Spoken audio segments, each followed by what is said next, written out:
Hello everyone, welcome back to the learners study YouTube channel. Modern history के एक और नए वीडियो में आप सभी लोगों का स्वागत है।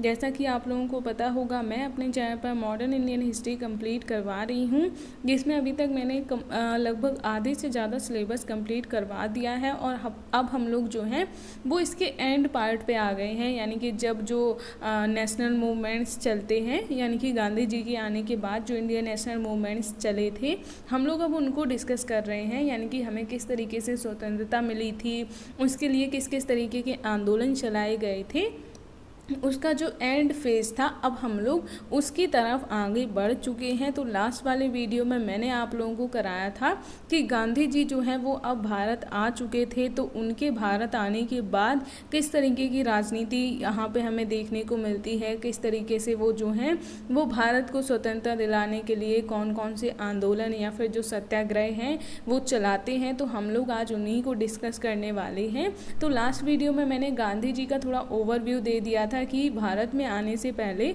दक्षिण अफ्रीका में उन्होंने किस किस तरीके के आंदोलन चलाए थे और किस तरीके से वहाँ पे उन्होंने सत्याग्रह के प्रयोग किए थे, जिससे कि उनकी पहले से ही एक जो छवि है वो भारत में एक राष्ट्रीय नेता के रूप में बनती जा रही थी। यानी कि भारत में आने से पहले ही गांधी जी जो हैं वो एक जनवादी नेता के रूप में उभर कर सामने आने लगे थे। तो आज की वीडियो में मैं आप लोगों को गांधी जी के जो प्रारंभिक आंदोलन थे, जो क्षेत्रीय स्तर के उनके प्रारंभिक आंदोलन थे, हम लोग आज उनको डिस्कस करने वाले हैं।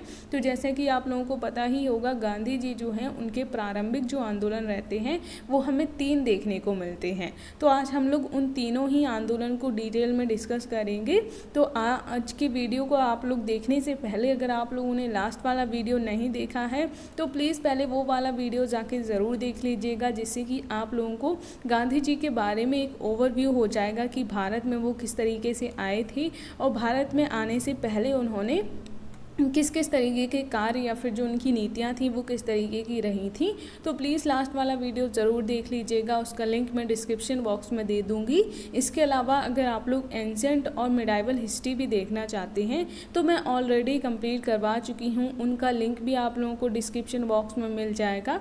वहाँ से जाकर आप लोग एंशिएंट और मिडाइवल हिस्ट्री के वीडियोज़ भी देख सकते हैं। यानी कि हिस्ट्री से रिलेटेड आप लोगों को कोई भी कन्फ्यूज़न नहीं रहेगा। मैं हिस्ट्री पूरा कंप्लीट करवाऊँ, लेकिन प्लीज़ मेरे चैनल को सपोर्ट ज़रूर कीजिए और मेरे चैनल को सब्सक्राइब ज़रूर कीजिएगा और प्लीज़ वीडियो को एंड तक ज़रूर देखिएगा।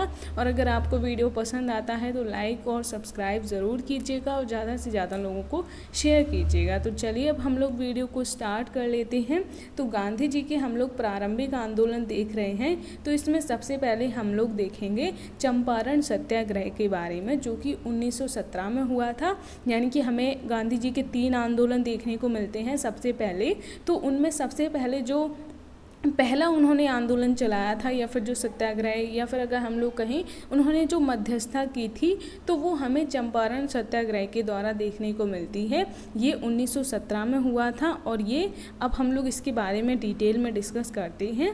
तो चंपारण जो है, अगर हम लोग यहाँ पे मुद्दे के बारे में बात करें कि यहाँ पे क्या समस्या थी, किस तरीके का मुद्दा था, अगर हम लोग उसके बारे में बात करें तो इसमें अगर हम लोग बात करें कि ब्रिटिश व्यापारी या फिर जो अगर हम लोग कहें जो उस टाइम पे जो ज़मींदार हुआ करते थे बड़े बड़े, वो उनके द्वारा किसानों से जबरन नील की खेती कराई जा रही थी और अवैध वसूली भी की जा रही थी। यानी कि जो भू राजस्व वो लोग वसूल किया करते थे उसको ज़बरदस्ती किसानों से वसूल किया जा रहा था और उन पर नील की खेती करने का दबाव बनाया जा रहा था। तो यहाँ पे हमें ये मुद्दा देखने को मिलता है। तो गांधी जी इसी मुद्दे को यहाँ पे सॉल्व करने के लिए आए थे। तो अब हम लोग इसके बारे में अगर बात करें कि घटनाक्रम किस तरीके का रहा था, तो राजकुमार शुक्ल नामक एक व्यक्ति थे या फिर किसान नेता थे, जिनके बारे में मैंने जब आप लोगों को लखनऊ पैक्ट कराया था उसमें भी मैंने बताया था कि राम कुमार शुक्ल जो हैं वो हमें वहाँ पे भी देखने को मिलते हैं और उन्होंने ही गांधी जी को चंपारण चलने का आग्रह किया था। तो उन्हीं के कहने पे गांधी जी जो हैं वो चंपारण आते हैं और यहाँ पे इस समस्या की जो है वो सॉल्यूशन देखते हैं, या फिर अगर हम लोग कहें यहाँ पे वो मध्यस्थता करते हैं। तो घटनाक्रम किस तरीके का रहा था हम लोग उसके बारे में डिस्कस कर लेते हैं। तो राजकुमार शुक्ल के आग्रह पे गांधी जी चंपारण पहुँचते हैं। वहाँ पे नील के व्यापारी और स्थानीय अधिकारियों ने विरोध किया था। यानी कि अगर हम लोग बात करें कि गांधी जी जब वहाँ पर पहुँचे थे तो उनके आने का जो वहाँ पर पहले से जो अधिकारी और व्यापारी हुआ करते थे, क्योंकि वो तो किसानों से ज़बरदस्ती वसूली कर रहे थे भू राजस्व की। इसके अलावा उनको पता था कि अगर गांधी जी यहाँ पे आएंगे तो वो उनके लिए एक समस्या पैदा करेंगे, यानी कि वो ज़बरदस्ती जो वसूली वो लोग कर रहे हैं उसको नहीं करने देंगे। इसके अलावा जो किसानों से वो लोग ज़बरदस्ती नील की खेती करा रहे हैं वो भी नहीं करने देंगे। तो इसीलिए वो लोग गांधी जी के वहाँ पे आने का विरोध कर रहे थे। लेकिन इसके बाद भी हमें देखने को मिलता है कि गांधी जी चंपारण छोड़कर जाने का जो उनको आदेश मिला था, जो वहाँ का स्थानीय कमिश्नर था उन्होंने भी गांधी जी को चंपारण छोड़ के चले जाने का आदेश दे दिया था। लेकिन फिर भी गांधी जी वहाँ से नहीं हैं, उनके आदेश को गांधी जी नहीं मानते हैं और किसानों की समस्या के समाधान में लग जाते हैं। यानी कि बेसिकली अगर हम लोग कहें तो कोई भी ये नहीं चाहता था कि गांधी जी किसानों की समस्या का समाधान करें। कोई भी मतलब हम कहने का मतलब ये है कि जो व्यापारी जिनको फ़ायदा हो रहा था, जो किसानों से अवैध वसूली कर रहे थे, तो वो लोग गांधी जी के वहाँ पे आने का विरोध कर रहे थे और वो नहीं चाहते थे कि गांधी जी यहाँ पर रह के किसानों की समस्या का समाधान करें, क्योंकि इससे उन लोगों के लिए समस्या पैदा हो सकती थी। लेकिन फिर भी गांधी जी वहाँ से नहीं जाते हैं और किसानों की समस्या के समाधान में लग जाते हैं। तो अब अगर हम लोग आगे बात करें कि सरकार ने एक आयोग का गठन किया था जिसमें गांधी जी जो हैं वो भी सदस्य देखने को मिलते हैं। तो इस आयोग की अनुशंसा पे ही हमें देखने को मिलता है कि चंपारण कृषक अधिनियम पारित होता है। तो ये ज़रूर आप लोग याद रखिएगा कि चंपारण कृषक अधिनियम पारित हुआ था, एक आयोग का गठन किया गया था जिसके सदस्य गांधी जी भी थे। तो उन्हीं की अनुशंसा पे हमें देखने को मिलता है कि चंपारण कृषक अधिनियम पारित किया जाता है और नील की खेती को प्रतिबंधित कर दिया जाता है। यानी कि गांधी जी जो हैं वो नील की खेती को प्रतिबंधित कराने में सफल रहते हैं और अवैध वसूली का जो 25% था वो किसानों को लौटाने को कहा गया। ये आप लोग थोड़ा करेक्शन कर लीजिएगा, ये किसानों को लौटाने को कहा गया था। यानी कि अगर हम लोग बात करें जो पहले से जो अगर हम लोग कहें जमींदार और जो व्यापारी थे उन्होंने किसानों से जितनी भी अवैध वसूली की थी उसको भी किसानों को वापस लौटाने के लिए कहा जाता है। तो जितनी उन्होंने वसूली की थी उसका 25% उन्हें किसानों को लौटाना पड़ता है। तो ये भी आप लोग याद रख सकते हैं।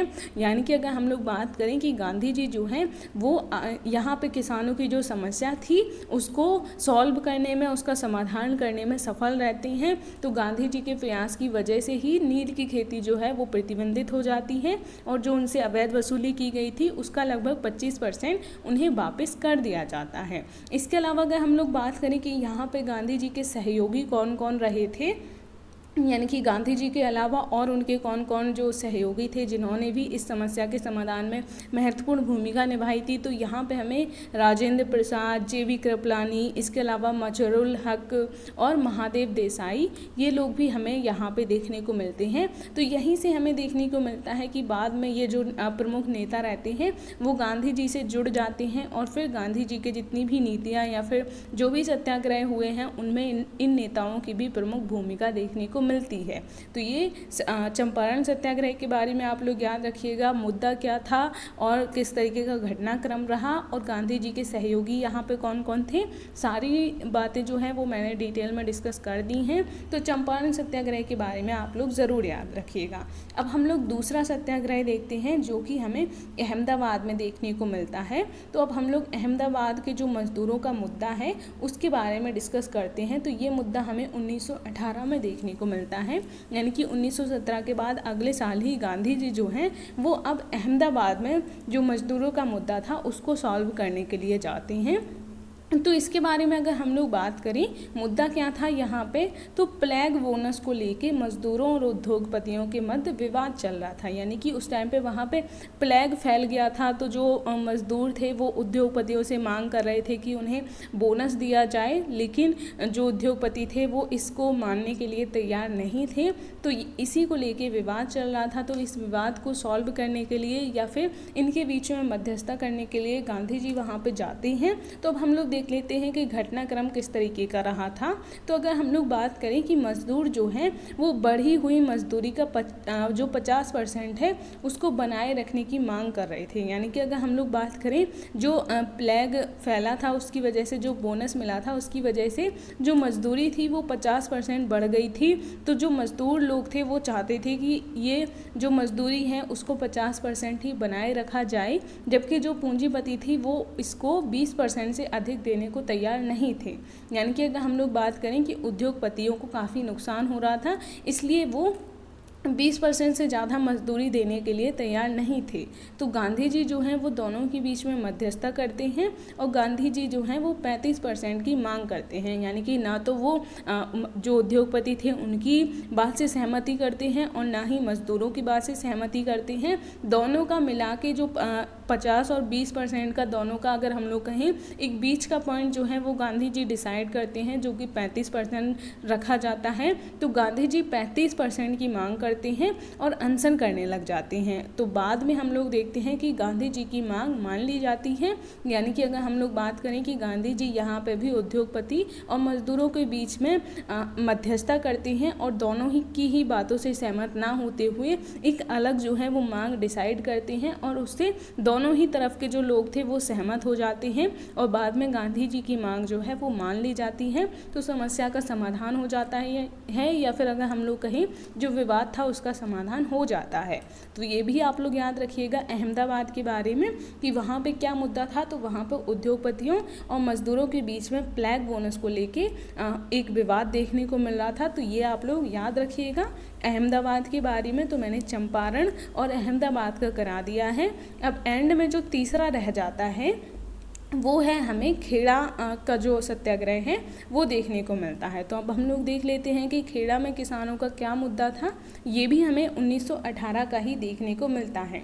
तो अब हम लोग इसके बारे में डिस्कस कर लेते हैं। तो सबसे पहले हम लोग देखते हैं कि यहाँ पे मुद्दा क्या था। तो यहाँ पे जो सूखा पड़ा था उसके कारण फसलों को काफ़ी ज़्यादा नुकसान हो गया था और जो मूल कानून थे यानी कि जो भू राजस्व वसूल करने के कानून हुआ करते थे उसमें ये प्रावधान था कि यदि 25% से कम उपज होगी तो भू राजस्व माफ़ कर दिया जाएगा। यानी कि अगर हम लोग बात करें कि सूखा पड़ने की वजह से फसलों को काफ़ी ज़्यादा नुकसान हो गया था और उनकी जो उपज रहती है वो 25% से भी कम देखने को मिलती है, लेकिन इसके बाद भी जो वहाँ के ज़मींदार या फिर अगर हम लोग कहें उद्योगपति या व्यापारी हुआ करते थे वो भू राजस्व वसूल करने लगे थे।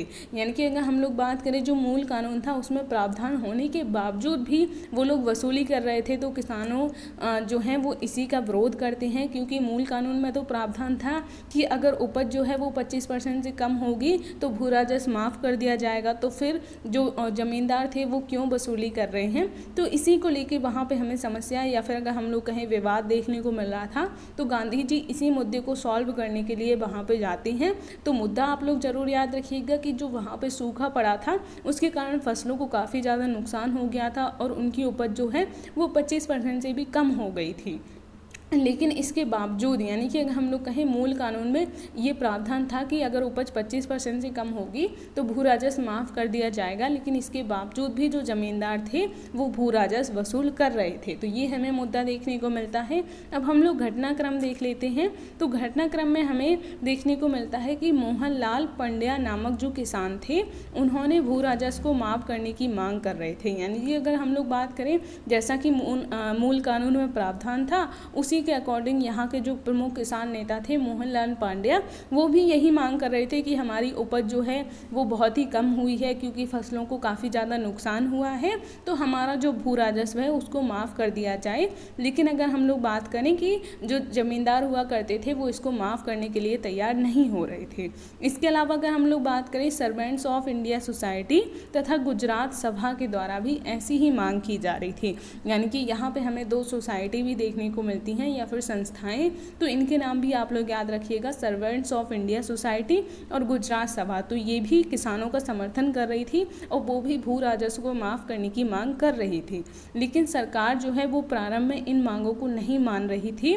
लेकिन गांधी जी ने किसानों की किसानों को कर ना देने को कहा। यानी कि अगर हम लोग कहें कि गांधी जी भी किसानों का समर्थन करते हैं और वो किसानों को मना कर देते हैं कि कोई भी भू राजस्व या फिर जो टैक्स है उसको नहीं देगा, लेकिन बाद में हमें अंततः देखने को मिलता है कि सरकार जो है वो यही आदेश जारी करती है कि जो सक्षम नहीं है उनसे कर ना वसूला जाए, यानी कि सरकार को भी झुकना पड़ता है। स्टार्टिंग में सरकार नहीं मान रही थी, वो किसानों से ज़बरदस्ती भू राजस्व जो है उसको वसूल कर रही थी, लेकिन जब हमें वहाँ पे काफ़ी ज़्यादा विरोध देखने को मिलता है कि जो किसान नेता थे, इसके अलावा जो और भी किसान हुआ करते थे वो तो विरोध कर ही रहे थे, साथ में कुछ छोटी छोटी संस्थाएं थीं वो भी इसका विरोध कर रही थी कि जो भू राजस्व है उसको माफ़ कर दिया जाए। इसके अलावा अगर हम लोग बात करें कि फिर बाद में जो गांधी जी हैं वो भी किसानों का समर्थन करते हैं और किसानों को कर ना देने को कहते हैं, तो बाद में सरकार को भी झुकना पड़ जाता है और सरकार ये आदेश जारी कर देती है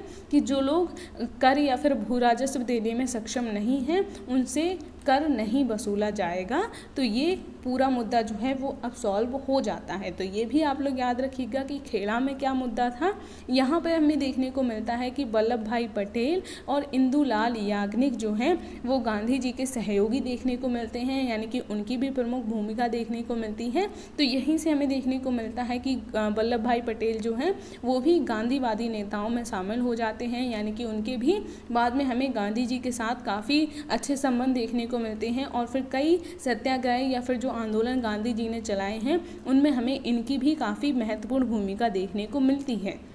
यानी कि अगर हम लोग बात करें कि इन छोटे छोटे आंदोलनों की वजह से, यानी कि गांधी जी ने जो अलग अलग क्षेत्रीय आंदोलन चलाए थे उनकी वजह से जो प्रमुख नेता थे अलग अलग एरिया के वो अब गांधी जी से जुड़ते जा रहे थे, उनकी गांधी जी से काफ़ी पहचान बनती जा रही थी और फिर बाद में वो लोग जो हैं वो साथ में मिलकर राष्ट्रीय स्तर के आंदोलन चलाते हैं। तो अब नेक्स्ट वीडियो से हम लोग राष्ट्रीय स्तर के आंदोलनों के बारे में डिस्कस करेंगे। तो आज की वीडियो को मैं बस इतना ही रखती हूँ। आज मैंने गांधी जी के जो प्रारंभिक क्षेत्रीय आंदोलन हुआ करते थे उनके बारे में डिटेल में डिस्कस कर दिया है। अगर आप लोगों को कोई भी कन्फ्यूज़न कोई भी डाउट हो तो आप लोग मुझसे कमेंट बॉक्स में पूछ सकते हैं।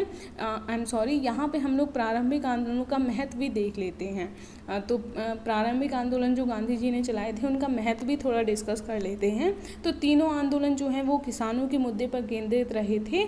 इसे राष्ट्रीय आंदोलन में एक नए युग के आगमन के रूप में देख सकते हैं। यानी कि अगर हम लोग बात करें कि इससे पहले भी जो भी आंदोलन चलाए गए हैं, जैसे हमने पहले भी कई सारे गांधी जी के आने से पहले भी हम लोगों ने कई सारे आंदोलन डिस्कस किए थे, तो वो आंदोलन जो ज़्यादातर हुआ करते थे उनमें मध्य वर्ग की प्रमुख भूमिका देखने को मिलती थी। कोई भी आंदोलन जो है वो आम जनता या फिर किसानों से रिलेटेड नहीं हुआ करते थे, लेकिन पहली बार गांधी जी के आने के बाद हमें देखने को मिलता है कि अब किसानों के स्तर पर या फिर अगर हम लोग कहें जो ग्रामीण भारत से संबंधित हमें आंदोलन देखने को मिलते हैं। तो इस वजह से हम लोग कह सकते हैं कि अब राष्ट्रीय आंदोलन में एक नए युग का आगमन हो रहा था। तो ये आप लोग इसका महत्व याद रख सकते हैं।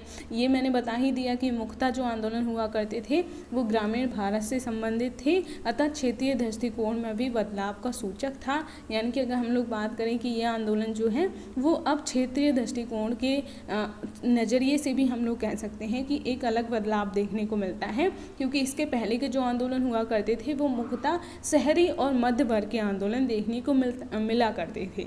इसके अलावा गांधी जी की जो छवि है वो एक जन नेता की बन जाती है, क्योंकि इन क्षेत्रीय आंदोलनों की वजह से गांधी जी जो हैं वो आम जनता के बीच में काफ़ी ज़्यादा लोकप्रिय हो जाते हैं। इसके अलावा सत्याग्रह के विभिन्न तरीकों को भारतीय भूमि पर अपनाया जाता है। यानी कि इसके पहले दक्षिण अफ्रीका में गांधी जी ने सत्याग्रह के काफ़ी प्रयोग किए थे, तो उन प्रयोगों का अब हमें भारत में भी प्रयोग होता हुआ दिखाई देता है।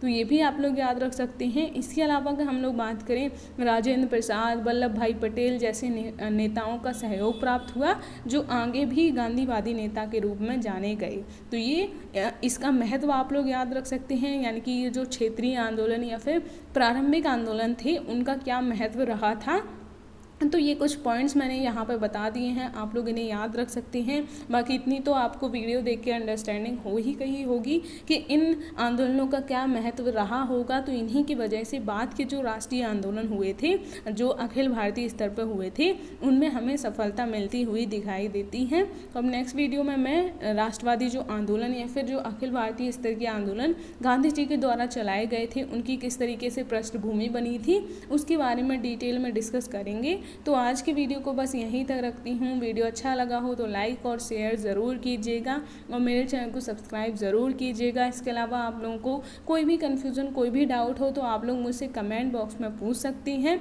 तो मिलूंगी अब मैं नेक्स्ट वीडियो में, तब तक के लिए जय हिंद।